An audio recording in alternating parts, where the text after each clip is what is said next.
So what's up mga master, no? So ipapakita ko sa inyo ngayon yung fuel filter ni Isuzu Altera 2005. Yan. So ito yung mahirap mahanap na fuel filter. Nakakabit dito sa sasakyan na ito is Bosch filter yun siya. Hindi ko talaga alam ang part number nun, nahirapan talaga ako. Pero ito ang part number na kita ko. Ayan. So yan po yung part number niyan. Medyo ano nga lang kasi made in Korea. Pero to be honest, itong sasakyan na to is made in Thailand. At nabili ko to, filter na to is sa Thailand din talaga. So hindi ko alam bakit nangyari na Korea to. Pero anyway, dahil dito sa filter na to, sobrang dumi na, hindi na napalitan. Napilitan na akong bumili ng suction valve, no? So ito, kasama na to sa pagpalit. Ayan. Bumili na rin ako nito. Bakit? Ganito po kasi yan mga master.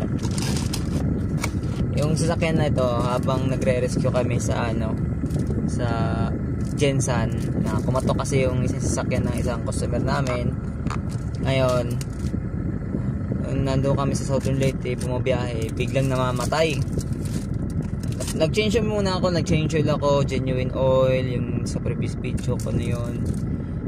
Ito lang, ang bukod tangi, hindi ko napalitan kasi ito, hindi ko mahanap talaga. Hindi ko mahanap to, no? So, nag-order na rin talaga ako na ito, nung wala talaga. Ngayon,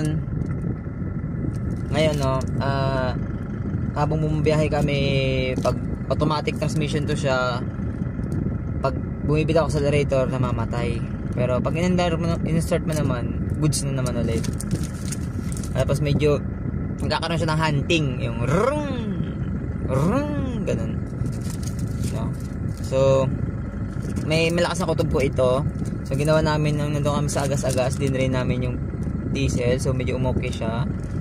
Nakatawid kami ng barko, okay naman ang takbo. Ngayon, nandun kami sa Surigao na, namamatay talaga siya. So ang ginawa na lang namin, naghanap kami ng safe na lugar. Tapos ito, yung ganito suction valve. So tinaktak ko lang katulad to. Ayan, ang good na suction valve is may clanking noise, malaking clanking noise. So yung ganito ko is wala nang clanking noise yun. So nag-i-stack up na talaga yun, nag-i-stack up na siya.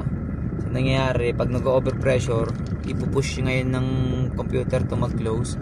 In the same time, wala siyang time makabalik agad. Kasi nga, the more na walang kuryente ito, the more na mas maraming flow. Which is may spring yan dyan sa loob para ibalik siya sa open position. So yun. So tinaktak ko, brake cleaner, tapos umokay na naman. Pero yung fuel filter ko is yun pa rin. So malayo na narating ko. Karating na ako ng sa area namin. Tapos nagbili na ako ng mga ibang kailangan namin doon. One thing talaga na halos nagloko na naman to. Sabi ko talagang madumi na talaga. So gumamit ako ng inline fuel filter as temporary lang, no? So ipa-flash ko yun dun sa video kung anong klase yun.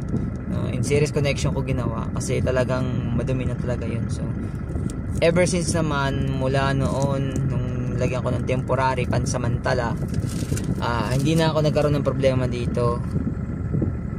Pero papalitan ko pa rin kasi meron na siyang gas-gas yun, sigurado yun. So, keep together lang yun ngayon.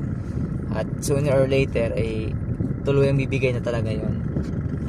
So ito, papalitan natin to pag may time ako. Yan naman, para mabalik natin siya sa original. Ito ipapakita ko sa inyo kung ano yung pinalitan na filter. Bosch kasi yung brand nun, so talagang lahat ng auto supply dito sa Tacloban nahirapan. At doon din sa Mindanao nahirapan din. Hindi nila masagot kung anong part number kasi yung filter na yun na nakakabit is walang part number, pangalan na ng Bosch. Ayun. So yun lang yung may i-share ko sa inyong video ngayon. So kung gusto yung makatingin ng part number nito, 2005 po, 2005. 2005 fuel filter ng Altera. Hindi ako sure kung sa D-Max ganito din. Pero sa Altera kasi may fuel pump kasi to.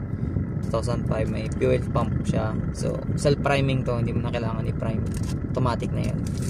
Kaya may ganito siya. So, yun lang guys. Thank you.